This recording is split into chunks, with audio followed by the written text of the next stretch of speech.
Much more is demanded of corporate boards nowadays, but they've risen to the challenge. Directors now meet high professional standards, limit their board engagements, devote much more time to the role, and expect far better board meeting procedures, information, and logistics. This is all good, but lately we've seen too many high-profile cases of boards and governance treated badly, and worse, such abuse accepted by people who should know better. Some of the hottest unicorn companies of the past few years have launched with governance setups that would embarrass the robber barons of a century ago.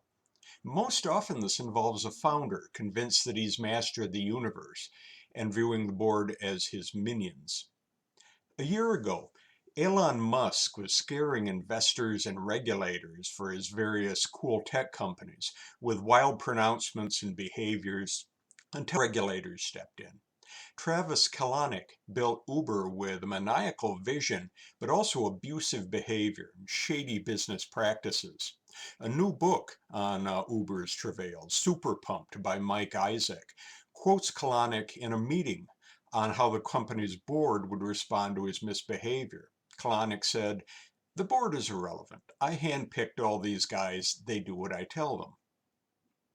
September brought the meltdown of WeWork, shrinking into scandal from the moment it announced its IPO. Co-founder Adam Neumann had prepared to launch with goodies like a dual share plan that gave him 10 votes for each share, a board of cronies, and even the company buying the trademark We back from him for a few million bucks. Added to this was Newman's growing reputation for parties, drinking, and wild behavior. Now, for once the markets pushed back, the tumbling IPO share price pushed the company and its bankers to diversify the board, strengthen governance, and cut the votes of Newman's shares. On September 24, it was announced that Newman would step down from his role as chief executive. Sounds like a victory for good governance?